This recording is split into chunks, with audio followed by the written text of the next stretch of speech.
This is a channeling from Adama regarding Metatron's square,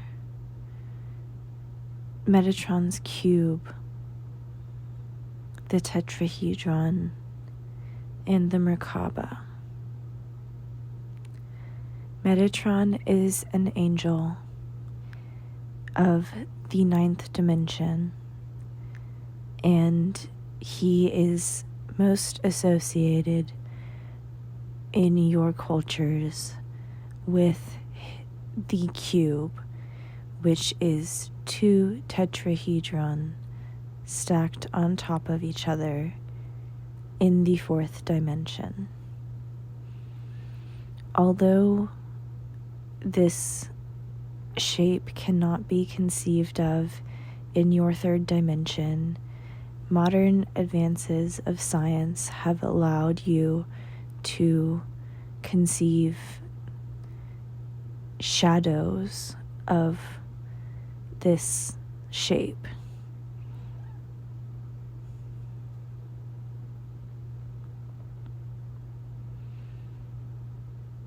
This shape is the true shape of the Merkaba.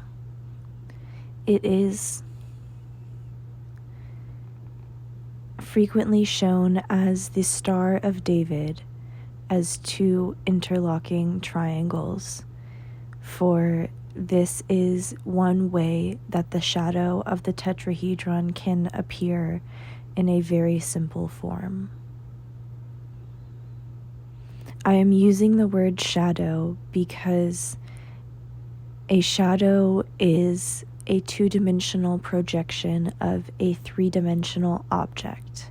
And in this case, the quote shadow unquote would be a 3-dimensional reflection, projection of a 4-dimensional object. In reality, your Merkaba field is indeed 4-dimensional, and for some may even have frequencies that extend into the 5th dimension, and for some down into the 3rd as well. This is purely dependent on the density of a person's incarnation. That's not quite the right word, but I'm not sure what a better word is.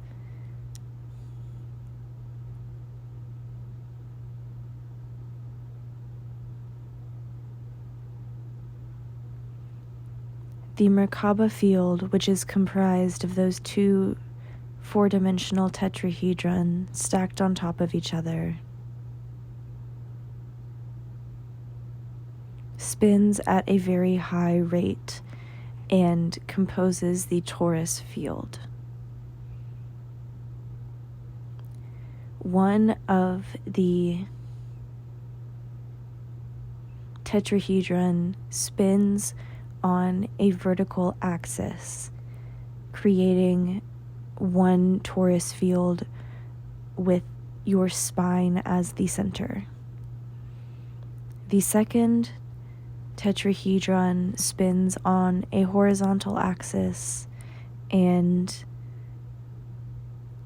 flows directly through the chakra in which one is most embodied. For you, this is your heart chakra, as it is as well for the most important people in your life. For many on earth right now, this is the 3rd chakra. However, it is rapidly moving to the 4th, for which we are very grateful. In order for one to move their Merkabic field up in their energy centers, they must move their consciousness and their embodiment from a 3rd dimensional frequency into a 4th and 5th dimensional frequency. They must live from their heart instead of their gut. Their consciousness and energy must be centered around their heart chakra as opposed to their solar plexus chakra.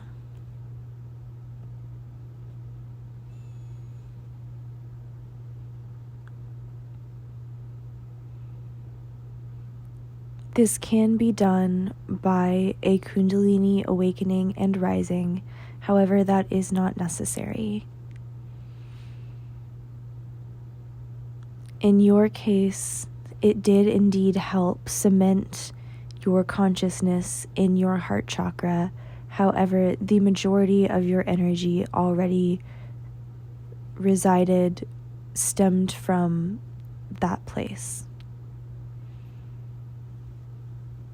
Now that we are integrating your Ka into your body, it is currently available to you in your root and sacral chakras of your etheric double. This is the energy body of your Ka, and as you read about in the Magdalene manuscript, it can be used at a very advanced level to create a physical double of a person. Although you may achieve this in this lifetime, it is highly unlikely at this point, not for a lack of capability, but merely for a lack of necessity. This would be a fun party trick for you to learn, but it wouldn't serve any specific purpose on your journey as it is currently playing out. Granted, this is susceptible to change, as is all fate due to the nature of free will. On that same track, when one fully awakens and embodies their Merkaba and allows it to originate from their heart chakra, they fully align with the fate that their higher self has chosen for them previous to their incarnation in this life. This allows one to not only further assist humanity on its journey towards enlightenment, but it also helps one feel at home in their body and their life, no matter their soul's galactic origin.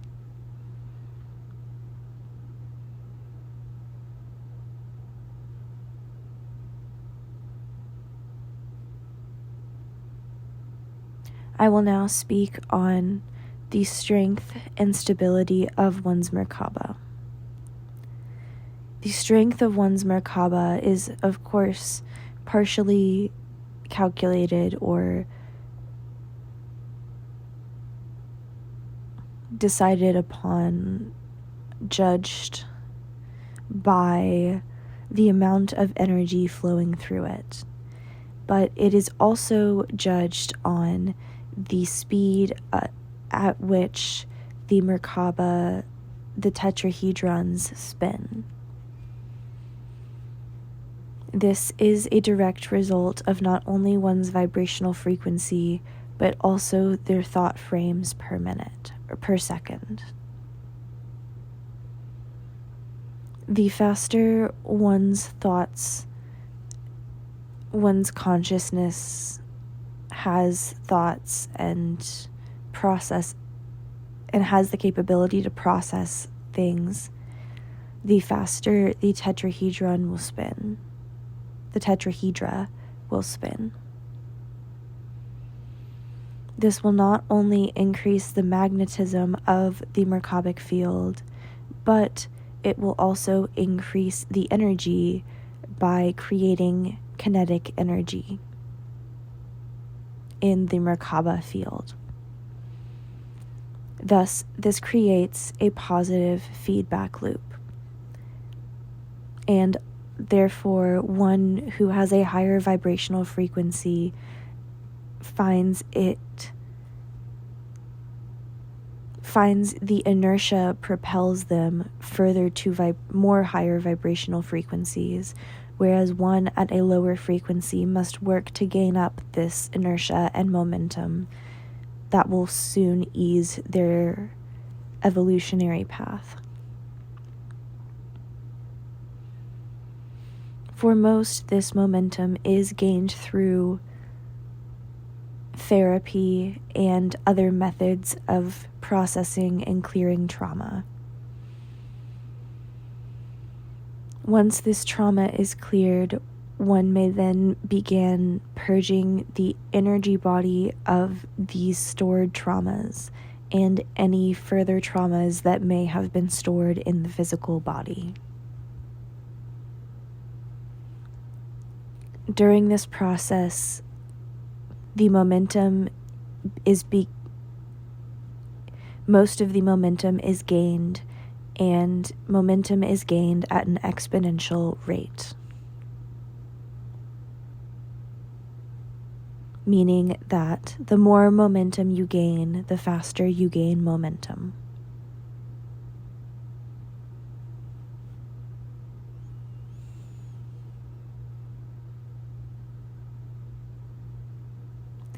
The other method in which the Merkabic field is judged, if you will. That word is again a bit harsh, but I cannot think of a better one. But one way in which it is judged, for lack of a better term, is by the stability of it. And this not only has to do with the consistency of the speed of the rotations. So, say for example, it is spinning at 50 rotations per second, which is perhaps about average, or not perhaps remarkable. But this speed at all times is much more stable than perhaps 50 rotations per second now, and 20 rotations per second tomorrow, and 70 rotations per second the next day. Thus, the consistency of rotation is important to the overall health of the Merkaba field. The stability is also judged on where the poles are the center point of rotation for each tetrahedron. For example, if one's horizontal tetrahedron frequently moves from their third chakra to their heart chakra and back down again, this would be considered unstable. Similarly, if one's vertical tetrahedron moves forward, backwards, or side to side, or even on a diagonal at an angle, this would also be considered unstable.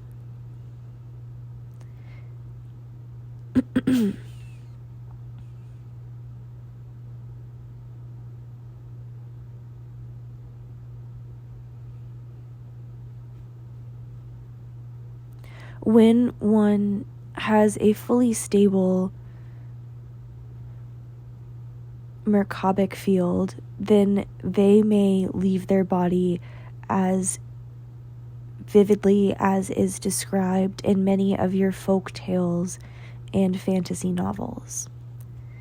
However, you have been astrally projecting without the use of your Ka, and I would like to explain how this came to be, considering your Merkabic field was not online due to your lack of Ka previously. When you were leaving your body, you were purely leaving from your top 3.5 to 4 chakras. You were leaving from your body with your crown chakra, your third eye chakra, your throat chakra, and a portion of your heart chakra. This allowed you to leave your body while still maintaining enough consciousness, soul, life force in your body to stay alive. Now that you are awakening your Ka, you will find it is much easier to leave your body in this manner, as you learned during your session with Mary Magdalene this past week.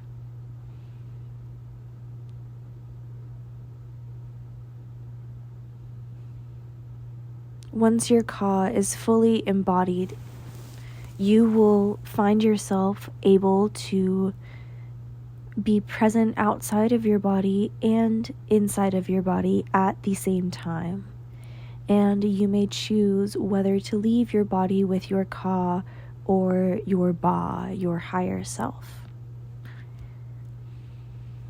Depending on which body you choose to leave with, and depending on which body you choose to allow to stay in your physical form, you will be able to accomplish different tasks. For example, if you are attempting to visit your personal Akashic records in the 9th dimension in Arcturus, it would make much more sense to use your Ba to take you there, as your soul is originally from, or part of your soul is originally from, this star system. Now, if you were to attempt to visit Telos, it may be, dependent on the work that we are doing that night, more beneficial to bring your Ka and leave your Ba in your body. For example, if you are learning a very physical and dense form of healing that works primarily on your human bodies as you have them now, it would be wise to bring your Ka and leave your Ba. For your Ka is the part of you that will be performing these healing practices when you enact them into your life.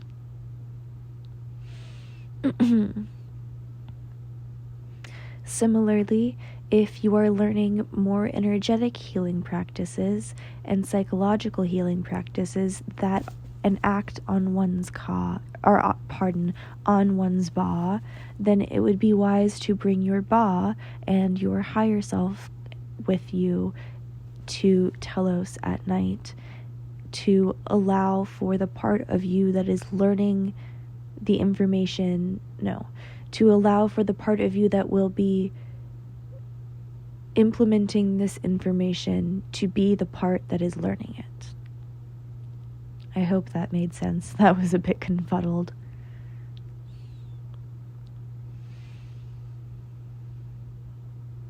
Now, back to your Merkaba field and how it pertains to leaving your body. The faster one's Merkabic field spins, the easier it is for one's Ka to leave their body and ascend into the astral realms. Now, I know I mentioned the party trick of creating a double, and you have expressed curiosity as to how this is done. So, in simple terms, I will explain it how you can understand with your foundational knowledge of this subject. In order to create a physical double out of your energetic Ka, you must separate the tetrahedron from your Merkaba that is spinning horizontally, and allow it to separate from your body and take the form of your physical form.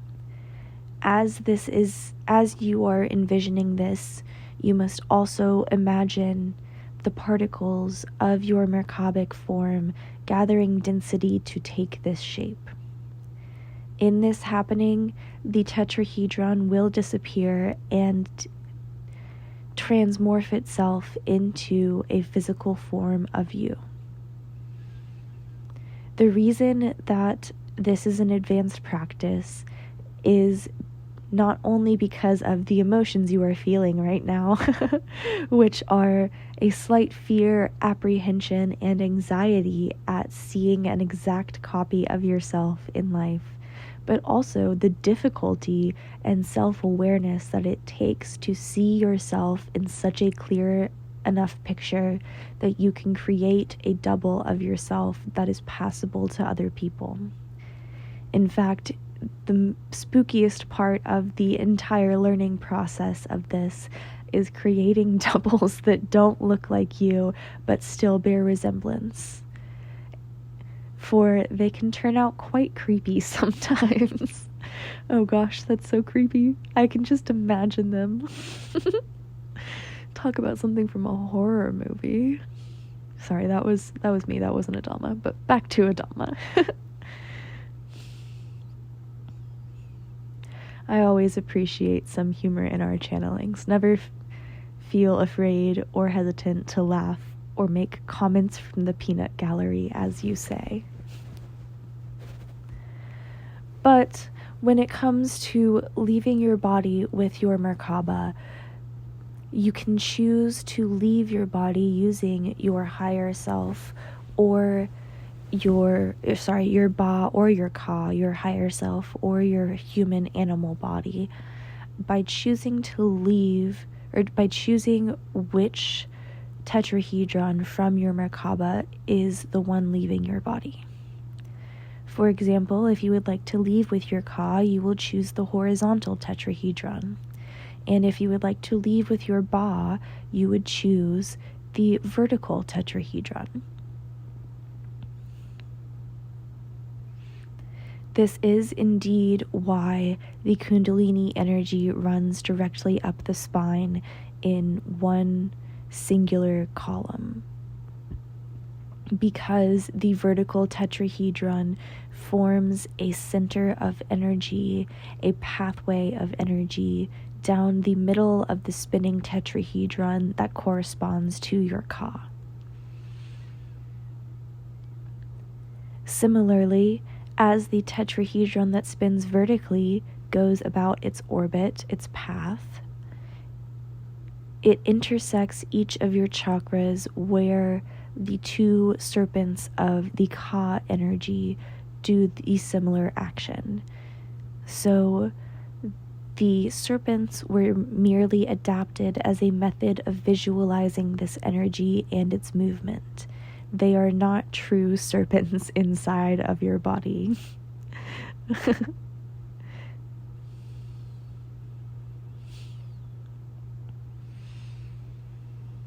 Now, when you do indeed choose to leave with your Ka, as I mentioned earlier, you may have different capabilities than when you choose to leave your body with your Ba. When you leave with your Ka, you may experience a more physical form of astral projection, where your visions are perhaps a bit more vivid and visceral. And occasionally, at an advanced level of awareness, you may even be able to solidify your astral projection form. This is indeed where the practice of creating an etheric double came into play, functionally.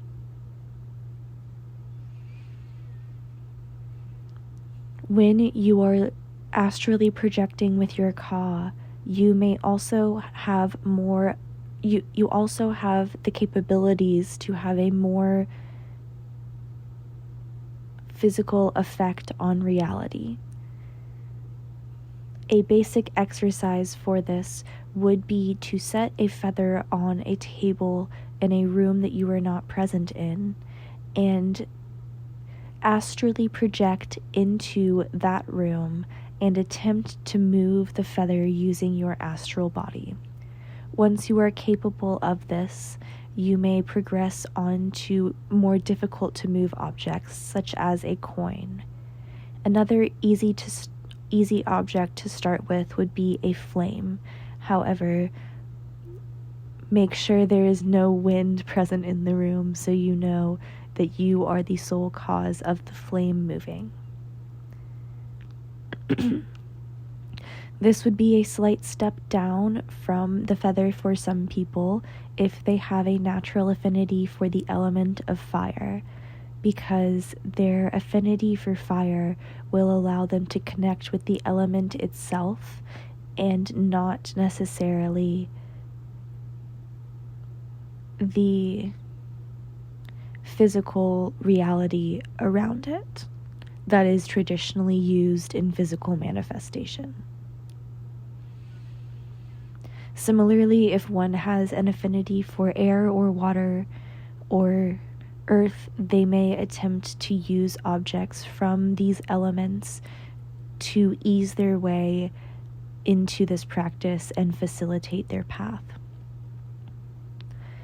Also, many people incarnated on earth right now are not calling on their elemental guides as much as their guides wish they would, and this would be a great opportunity to learn from them. Our elemental guides have much to teach us, and this is but one thing that they may help us on.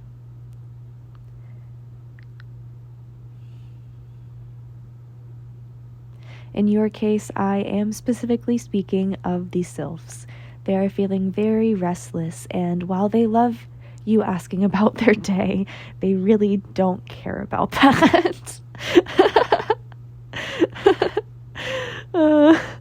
And here I was trying to be nice. Indeed, the Fae are rather temperamental, but they have good hearts, and they do wish to help you.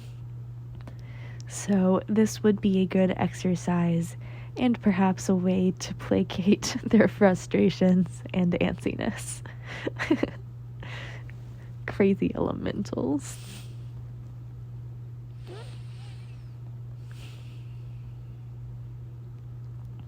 As for the fire elementals, you have yet to connect with them, but they are indeed watching over you. And the earth elementals you know very well as the crystals, but there are other types as well. You have interacted with a few earth fae over the years, but they are indeed very shy creatures and do not come out very often to seek human interaction, especially from those incarnated in the third density. You have just asked a question to me psychically or in our heads in the astral realm about the difference between a dimension and a density. And this is a frequently these two terms are frequently misconstrued in modern day mainstream media by very well reputed psychics, mediums, channels, etc. The density of one refers to the vibration of their physical body,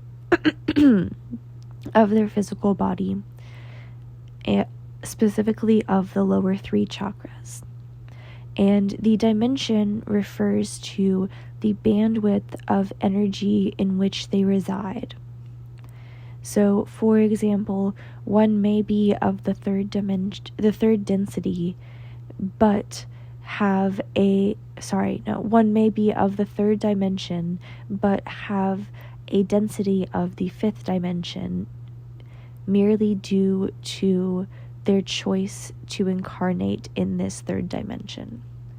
This is indeed the case for you, and during your lifetime, much to your chagrin, you will not physically experience life for extended periods in the fifth dimension.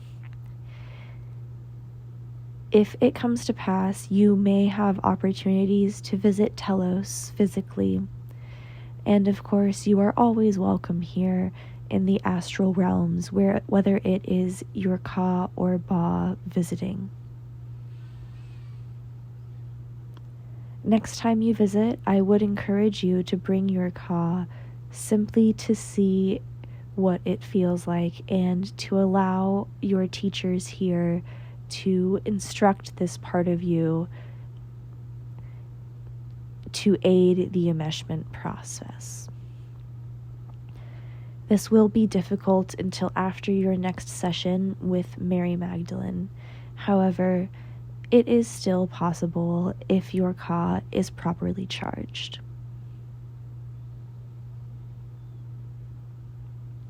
For information on how to charge a Ka or your Ka energy, read the Magdalene manuscript.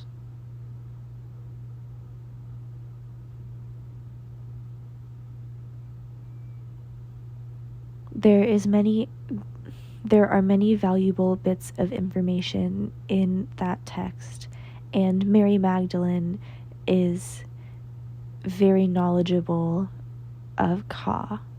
She was also an initiate of Goddess Isis and worked very closely with the goddess personally. I have had interactions with Goddess Isis, and she does have plans for you, child. So do not worry if she is not fully active in your practice right now. She is still calling you to that waterfall, and it is waiting for you. It is not going anywhere.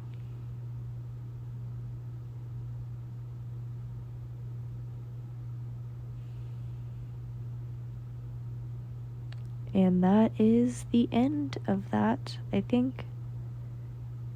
I was on a roll for that one. Woohoo!